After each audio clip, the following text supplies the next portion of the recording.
The silver ship moved through space like a gentle whisper. Inside, Ambassador Kethra checked his notes one more time. This was his 47th first contact mission, and he knew the routine well. Find a new species, study them for a few days, offer them a place in the Galactic Council, then spend the next few hundred years teaching them how to behave properly. Earth looked ordinary enough, blue and green with white clouds swirling around it. The initial scans showed the usual signs of a young civilization. They had electricity, simple computers, and basic rockets.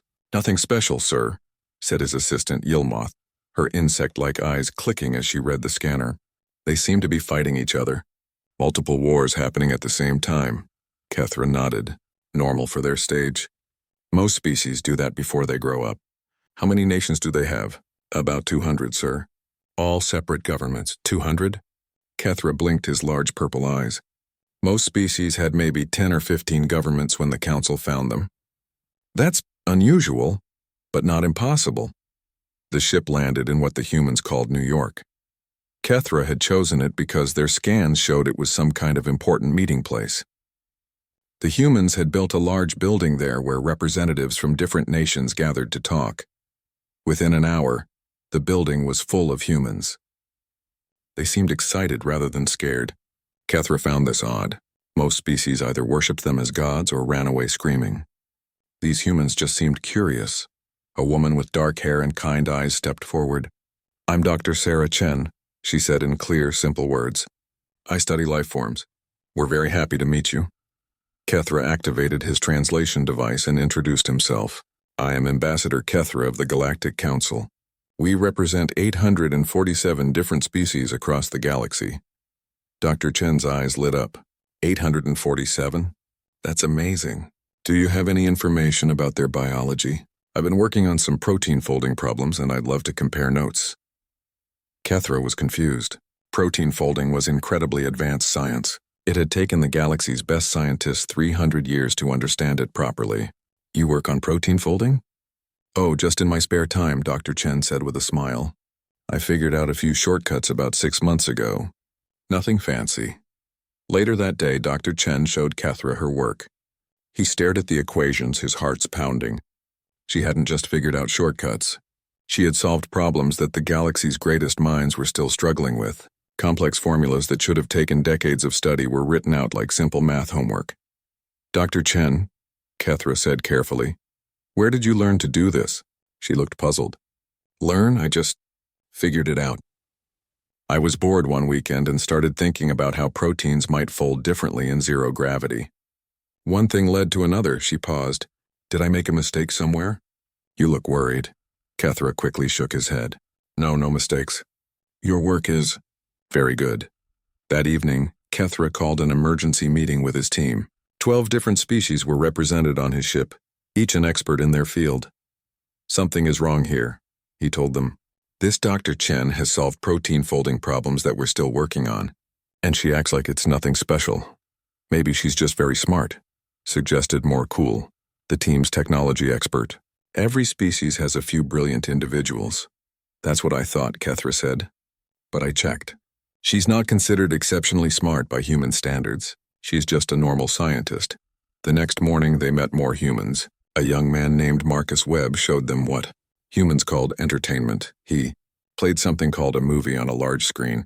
The aliens watched in growing horror as humans on the screen threw themselves into danger over and over again. They fought giant monsters, survived explosions, and kept going even when badly hurt. The humans in the movie seemed to think this was normal behavior. "This is horror fiction, correct?" asked Yilmoth, her insect wings trembling. Marcus looked confused. "Horror? No, this is an action movie. It's fun, exciting stuff. But they're in constant danger," Yilmoth said. "They could die at any moment." "Well, yeah," Marcus said with a grin. "That's what makes it exciting." The aliens exchanged worried looks. What kind of species found mortal danger exciting? Later, they visited a human school. The teacher, Mrs. Rodriguez, was explaining something called mathematics to young humans who couldn't be more than 12 years old. Kethra listened to the lesson and felt his blood turn cold. The children were learning concepts that most galactic species didn't discover until they reached advanced space travel. Complex equations that required supercomputers elsewhere were being solved by small humans using only pencils and paper. Is this advanced education? Kethra asked Mrs. Rodriguez. She laughed. Advanced? Oh no, this is just basic high school math. Nothing too complicated. One of the students, a girl named Emma, raised her hand. Mrs. Rodriguez, I think there might be an easier way to do this problem. She walked to the front of the class and wrote out a formula that made Kethra's eyes widen. It was a mathematical shortcut that could revolutionize galactic computing. The entire alien team stared as this young human casually rewrote advanced mathematics on a simple blackboard. Very good, Emma, Mrs. Rodriguez said. That's a creative approach. Emma smiled and returned to her seat, completely unaware that she had just created something that would be worth billions of credits in the galactic market. That evening, Kethra sat alone in his ship, reading through the day's reports. Every single interaction with humans had revealed something impossible. They solved advanced problems without thinking. They created art that somehow affected alien minds in ways that shouldn't be possible. They treated incredibly complex tasks like simple daily activities, and none of them seemed to realize they were doing anything unusual. His communication device buzzed. It was a message from the Galactic Council, asking for his initial report. Kethra stared at the blank message screen for a long time. How could he explain what he had seen? How could he tell the Council that they had found a species that might be more advanced than the entire galaxy, but somehow didn't know it? He began typing slowly. Initial contact with humans successful. Recommend extended observation period. These beings require further study. As he sent the message, Kethra looked out at the lights of the human city below. Millions of these strange creatures were down there going about their daily lives, completely unaware that they were casually performing feats that impressed beings from 800 different worlds. Tomorrow, the real tests would begin. Kethra just hoped he was ready for whatever impossible things these humans would do next. The most unsettling part wasn't what humans could do. It was that they seemed genuinely surprised when anyone was impressed by their abilities. They acted like everyone in the universe should be able to do these things. Kethra had a growing suspicion that maybe, just maybe, they were right. Dr. Chen had invited the aliens to what she called a cultural exchange day. Kethra thought this would be a peaceful way to learn more about human society. He was very wrong. The first stop was something humans called a soccer match. Kethra expected to observe a simple game. Instead, he found himself in a massive stadium filled with 80,000 screaming humans. The noise was incredible. Humans were shouting, singing, and making sounds that hurt alien ears. They waved colorful flags and jumped up and down like their lives depended on it. Some had painted their faces in bright colors and wore strange costumes. What are they fighting over? Asked Morcool, the technology expert, as he watched 22 humans chase a single ball around a field. It's not a fight, explained Dr. Chen, shouting over the crowd. It's just a game. Manchester United versus Barcelona. But why are they so angry? Yilmoth asked, her insect wings trembling as another wave of noise crashed over them. Angry? Oh, they're not angry. They're excited. This is fun for them. Kethra watched in amazement as humans celebrated every small movement of the ball. When one team scored, half the stadium exploded in joy while the other half looked like someone had destroyed their home planet. These humans were showing more emotion over a simple game than most species showed during actual wars. Do the winners get territory? Kethra asked. Resources? Breeding rights? No, Dr. Chen laughed. They just get a trophy and some prize money. Most of these fans just go home and back to work tomorrow.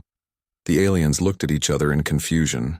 These humans were displaying the kind of passionate intensity usually reserved for survival situations, and it was all over something that had no real consequences. After the match, they visited Marcus Webb at his home. He wanted to show them more human entertainment. He had prepared what he called a movie night with films he thought they might enjoy. The first movie was about humans fighting alien invaders. The aliens watched their fictional counterparts get defeated by humans using primitive weapons and clever tactics. The humans in the movie never gave up, even when facing impossible odds. This seems unrealistic, commented Zektar, the military advisor. Your species has barely left your own planet. How could you fight advanced aliens? Marcus shrugged. It's just a movie, but humans are pretty good at finding ways to win. We don't give up easily. The next movie was even worse. It showed a single human surviving on a planet alone for years, using nothing but basic tools and determination. The alien team watched in growing horror as this fictional human performed survival feats that would challenge their best-trained soldiers. "This is meant to be inspiring, not terrifying, right?" whispered Yilmoth. The third movie was about humans traveling to other planets and setting up colonies in hostile environments. They terraformed worlds, survived disasters, and built new civilizations from nothing. The aliens realized that humans saw this not as an impossible dream, but as an obvious next step. "Do you actually believe you could do these things?" Kethra asked. "Sure," Marcus said. "I mean, we've already started. We've got people living in space stations and we're planning missions to Mars. Give us a few more years and we'll be all over the solar system." The confidence in his voice was what scared them most. He wasn't boasting or dreaming. He genuinely believed his species would spread across space like it was no big deal. The next day, they visited an elderly human named Dr. Patel at his research facility. He was working in a garden filled with strange plants. "These are beautiful," said Yilmoth, admiring the colorful flowers. "How long did it take your species to develop such harmony with nature?" "Oh, these aren't natural," Dr. Patel said casually. "I made them last week. Modified the genes a bit so they could grow in Martian soil. Just wanted to see if it would work." Yilmoth fainted. Her species had spent 50,000 years learning to live in balance with their environment. This human had casually created new life forms in 7 days as a hobby project. "Did I say something wrong?" Dr. Patel asked, looking concerned as the other aliens tried to revive Yilmoth. That afternoon, they attended a concert. A young human named Emma Rodriguez was performing. She had written the music herself, she explained, and wanted to play something special for their alien visitors. Emma began to sing and play her guitar. The melody was simple and beautiful, but something strange happened. Every alien in the audience felt strong emotions, but different ones. Kethra felt peaceful and happy. Morkel felt inspired and energetic. Yilmoth felt safe and protected. The song affected each species differently, triggering deep emotional responses that were perfectly suited to their individual psychology. This should have been impossible. It would require decades of study to understand how each alien species' mind worked. When Emma finished, the aliens sat in stunned silence. "How did you know how to do that?" Kethra asked. Emma looked confused. "Do what?" "The song. It affected each of us differently, in exactly the right way for our species. That's incredibly advanced psychological manipulation." "Manipulation?" Emma seemed upset. "I wasn't trying to manipulate anyone. I just played what felt right. Music should make people feel things, shouldn't it? But you don't know anything about our brain structures or emotional systems," Morcool said. "No, but I could kind of sense what you might like.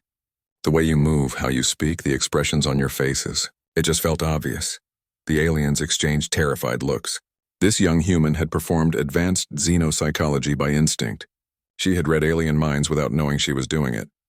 That evening, Kethra called another emergency meeting with his team. "We have a problem," he announced. "These humans aren't just unusually capable. They're doing impossible things and acting like it's normal." "The girl with the music," Yilmoth said, still shaken. "She read our minds without even trying. And the old man with the plants," added Morcool. "He's creating new life forms as a weekend hobby." "The mathematician at the school solved problems that our best computers struggle with," said Zektar. Kethra nodded grimly. "Every human we meet does something that should be impossible, and none of them seem to realize they're doing anything special. What do we do?" Yilmoth asked. Kethra looked out at the human city, where millions of these incredible beings were going about their daily lives, casually performing miracles and calling it normal. "We watch," he said, "and we try to understand what we're dealing with before we make contact with any more of them." He was beginning to suspect that they had found something far more dangerous than a primitive species needing guidance. They had found a species that could probably teach the entire galaxy new things, if only they realized what they were capable of. The scary part was that they didn't seem to realize it at all. They thought everyone in the universe was probably just as capable as they were. Kethra was starting to fear they might be wrong about that. Kethra decided it was time for proper testing. The Galactic Council had specific procedures for measuring new species. They would test human physical abilities, mental capacity, and problem-solving skills. Then they would know exactly where humans fit in the galactic community. He set up the testing area in a large human facility they called a gymnasium. Dr. Chen had helped arrange everything, and several humans had volunteered to participate. They seemed excited about it, treating it like a fun competition. "We'll start with basic physical tests," Kethra announced to his team. "Lifting capacity, running speed, endurance. Standard measurements." The first volunteer was Tony Valdez, a construction worker. He was a big man with calloused hands and a friendly smile. Kethra explained that they wanted to test his lifting ability. "Sure thing," Tony said. "How much weight do you want me to lift?" Kethra consulted his charts. The galactic average for maximum lifting capacity was about 200 pounds. He decided to start there. Tony looked at the weights and frowned. "This is kind of light. Do you have anything heavier?" "This is the standard test weight," Kethra explained. "It represents the maximum that most galactic species can handle." Tony shrugged and picked up the weights with one hand. He lifted them over his head like they were made of paper. "Yeah, this is way too light. I move stuff twice this heavy at work every day." The alien stared as Tony casually handled weight that should have crushed his bones. Kethra quickly added more weights, then more. Tony kept lifting everything they gave him without any sign of strain. "How much do you normally lift at your job?" Morkul asked, his voice shaking. "Oh, maybe 800, 1,000 pounds when I'm using the crane properly," Tony said. "But I can handle 300 or 400 by myself if I need to." The aliens' testing equipment wasn't designed for such numbers. According to their measurements, Tony's strength was off the charts. He was stronger than some of their mechanical loading equipment. "Is this normal for your species?" Kethra asked weakly. "I guess I'm pretty strong," Tony said. "But there are guys at my job who are way stronger than me. My buddy Mike can lift a small car if he has to." Next, they tested running speed with Kenji Tanaka, an Olympic athlete. The galactic average for running was about 10 miles per hour for short distances. Kenji ran at twice that speed and didn't even seem tired. "That was fun," he said, after running what the galaxy considered a marathon distance and what they thought was sprint time. "Want to go grab some coffee?" I barely worked up a sweat. Yilmoth's compound eyes were spinning frantically as she tried to process the readings. "His cardiovascular system should have exploded," she whispered. "No organic being can maintain that level of performance." But the most terrifying test came when they measured problem-solving ability. They presented the humans with a standard emergency scenario, a spaceship with failing life support needed to reach safety. The galactic average response time was 47 minutes of careful calculation. 8-year-old Maya Okafor was visiting with her mother, Dr. Okafor, who worked with Dr. Chen. Maya asked if she could try the problem because it looked like a fun puzzle. Kethra almost said no, but Dr. Okafor encouraged him to let her try. "Maya loves math problems," she said. Maya looked at the problem for 12 minutes. Then she not only solved it, but also showed the alien computers a better way to do the calculations. "See, your computer is doing the math the long way," she explained to the stunned aliens. "If you flip this part around and use this shortcut here, it goes way faster." "Where did you learn this?" Kethra asked, his voice barely working. "My big brother taught me some cool number games last weekend," Maya said. "This is like those games, just with rockets instead of toys." The aliens watched as this small, human child casually improved their computer systems using techniques she had learned from her sibling as entertainment. Dr. Chen noticed the aliens looked upset. "Is everything okay?" Maya's pretty smart, but nothing too unusual. Her brother Jake is the real math genius in the family. "Nothing unusual?" Zektar repeated. "She just solved in minutes what takes our best minds nearly an hour." "Well, Maya has always been good with numbers," Dr. Chen said proudly. "But wait until you meet Jake. He's only 14, but he's already taking college classes." That evening, Kethra sent an emergency report to the Galactic Council. His hands were shaking as he typed. "Physical capabilities. Humans routinely exceed what we consider maximum possible limits for organic life. What they call normal strength is beyond our measuring equipment. A weak human is stronger than most of our warriors. Mental capacity. Human children solve problems that challenge our advanced computers. They do this while treating it as entertainment. An 8-year-old human improved our calculation systems using math tricks her teenage brother taught her for fun. Problem solving. Humans approach impossible situations with confidence rather than fear. They seem to believe that any problem has a solution if you think about it hard enough. This attitude appears to make them actually solve unsolvable problems. Most disturbing finding. Humans consistently express surprise when we are impressed by their abilities. They appear to genuinely believe that what they do is normal, and that everyone else in the universe should be able to do the same things. He paused, staring at his report. Then he added one more line. Request immediate guidance. I am no longer certain these beings need our help integrating into galactic society. I am beginning to suspect we need their help more than they need ours. The response came back within hours. The Galactic Council wanted to speak with him directly via quantum communication. Kethra found himself facing the council chamber, with representatives from all 847 member species watching him through holographic projection. Ambassador Kethra, spoke Council Leader Mordun, whose ancient dragon-like species had guided galactic civilization for over 100,000 years. Explain what you mean by this report. Kethra took a deep breath. Honored Council, I believe we have encountered something unprecedented. Humans display capabilities that exceed our understanding of what organic life can achieve, but they are completely unaware that they are doing anything unusual. You're saying they're more advanced than us? Asked another council member. I'm saying they might be more advanced than all of us combined, Kethra replied. And they think they're just getting started. The chamber fell silent. For the first time in galactic history, the council didn't know what to say. Finally, Morden spoke. Continue your observations, Ambassador. And be very, very careful. If these humans are what you think they are, we need to understand them before they understand themselves. Kethra nodded and ended the transmission. Outside his ship, the humans were going about their normal lives, completely unaware that they had just terrified the entire galaxy. The emergency session of the Galactic Council was the largest in recorded history.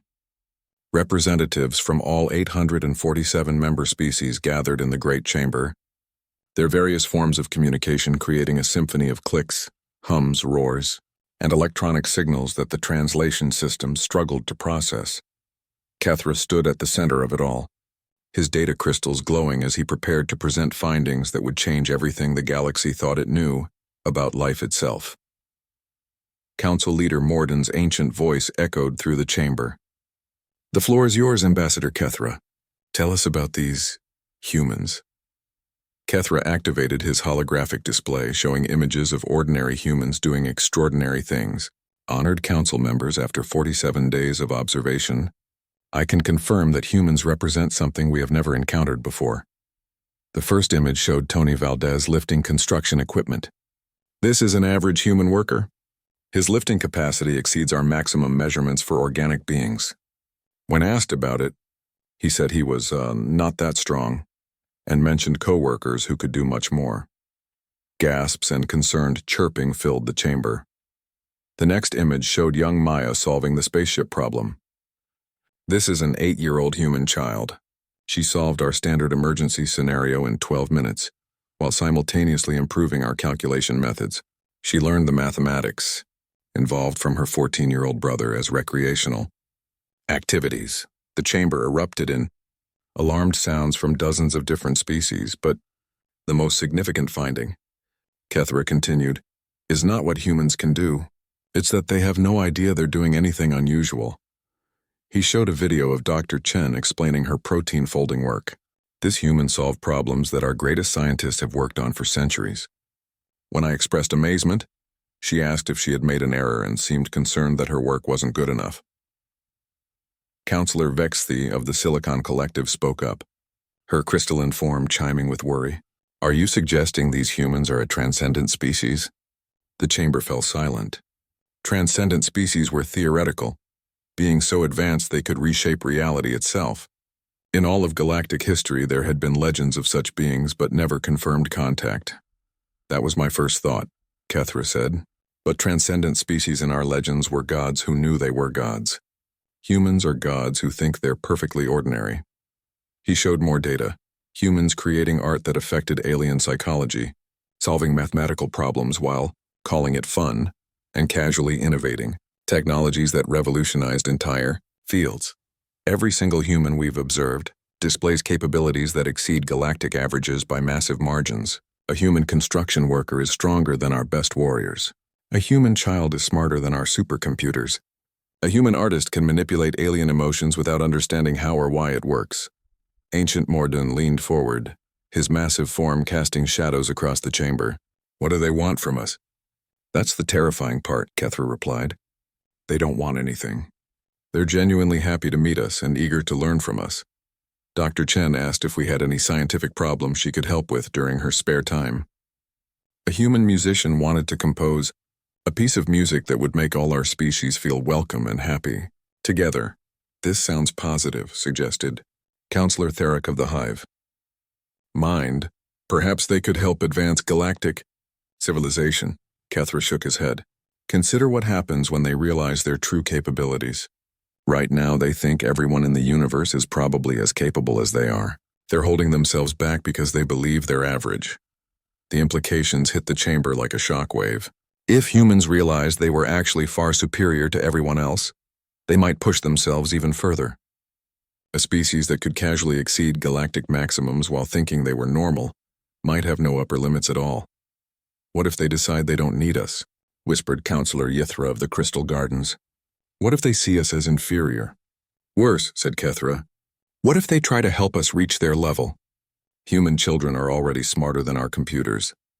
If they start teaching us their methods, they might accidentally cause system-wide breakdowns in our technology and society. He showed the final piece of data, footage of humans going about their daily lives, completely unaware that each casual action was being analyzed by the galaxy's greatest minds. I've watched a human teenager fix our advanced scanning equipment by cleaning it up a bit.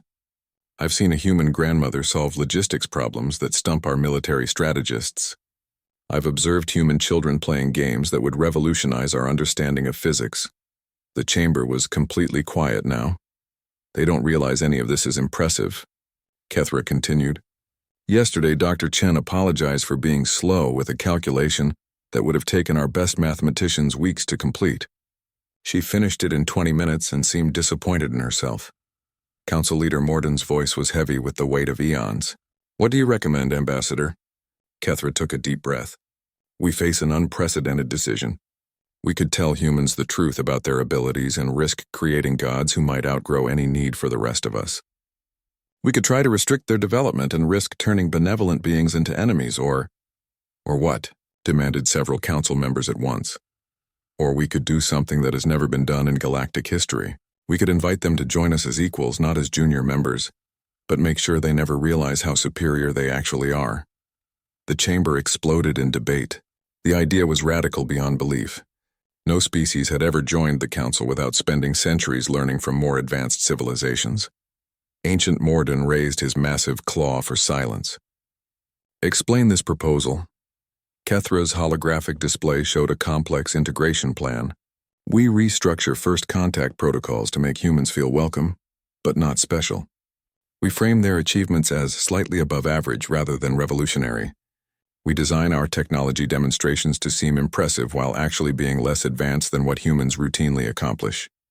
You want us to lie to them? Asked Counselor Zeph of the Truth Speakers. I want us to protect the galaxy, Kethra replied. If humans ever realize their true nature, they might either become tyrants or push themselves so far beyond their current abilities that they accidentally break the fundamental laws of physics.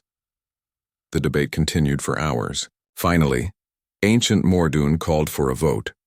All in favor of unprecedented emergency protocol 77 Alpha, integration of superior species without awareness?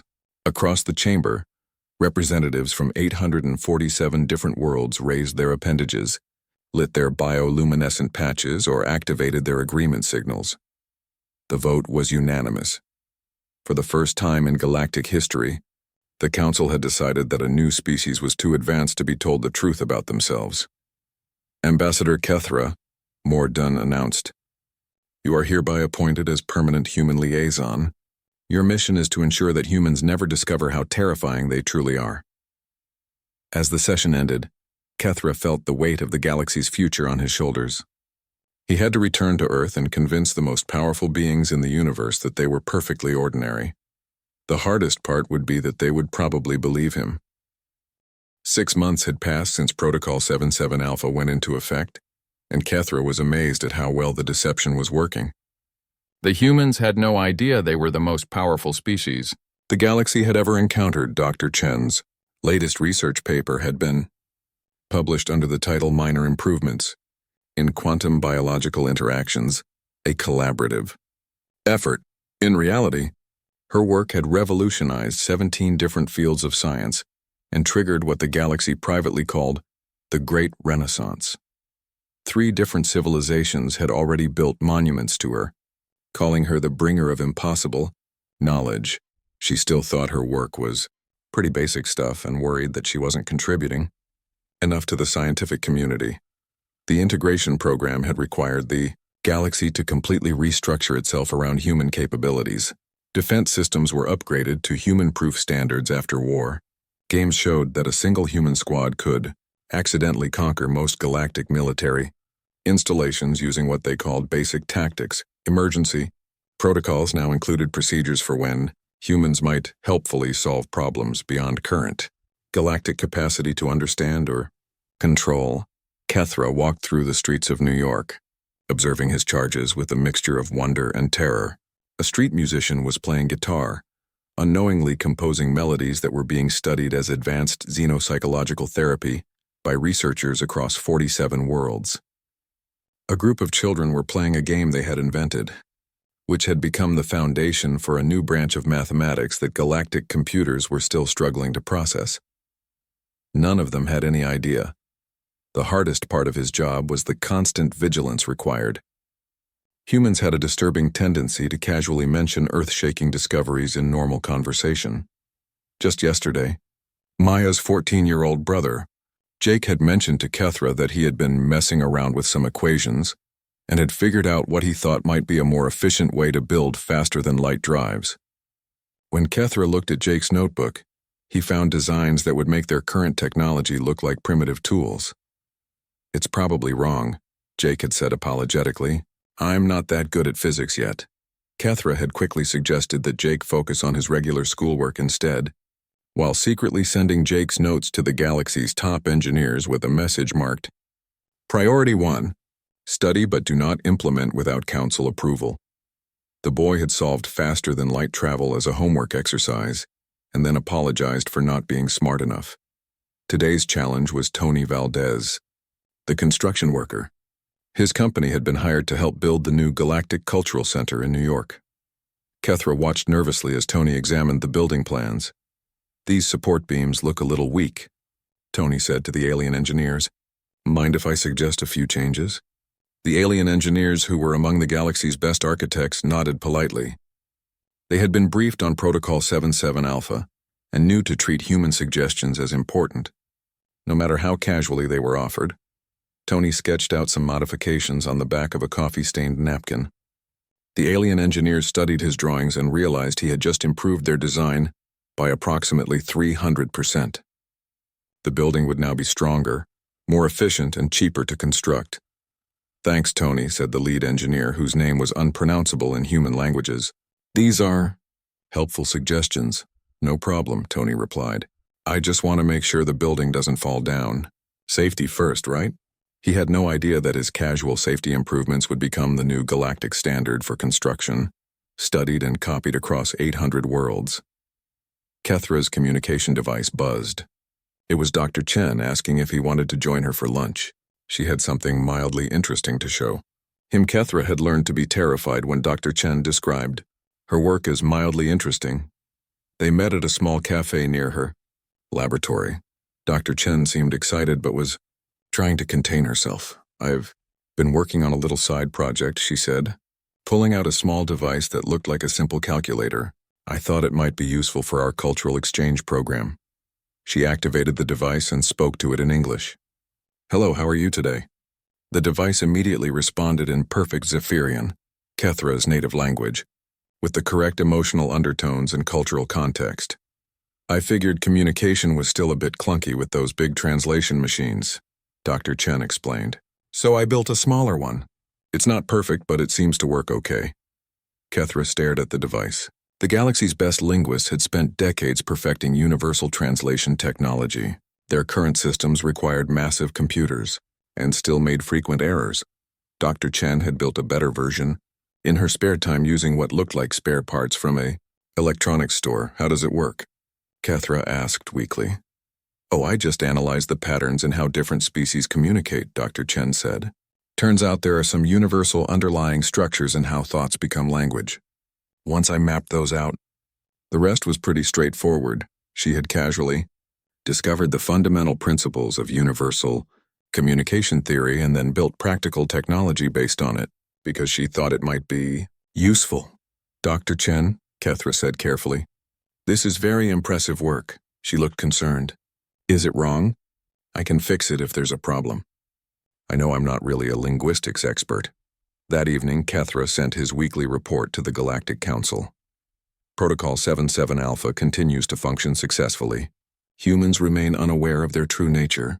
Current status: Dr. Chen has revolutionized universal translation technology as a hobby project and is concerned it might not be good enough.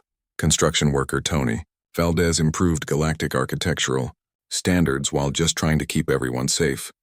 14-year-old Jake Okafor has solved faster-than-light travel efficiency problems and apologized for not being smart enough at physics yet. 8-year-old Maya Okafor taught our computers better calculation methods and asked if she could have more fun number puzzles. Recommend continued observation and maximum vigilance. Today I watched a human street artist create a painting that accidentally represents the unified field theory in visual form. When I complimented her work, she said she was just doodling and hoped it wasn't too weird. For the safety of the galaxy, humans must never discover that they are capable of things we consider impossible. As he finished his report, Kethra looked out at the city lights. Millions of humans were down there, going about their lives, casually performing miracles and calling them ordinary Tuesday activities. A group of human children walked past his ship, coming home from school. They were discussing their homework, which appeared to involve calculating the mathematical relationships between music and emotion. One of them was humming a tune that somehow made Kethra feel homesick for a planet he hadn't seen in years. They had no idea they were gods, and if Kethra did his job right, they never would. The most terrifying thing about humans wasn't their incredible strength, their impossible intelligence, or their ability to innovate beyond all galactic understanding.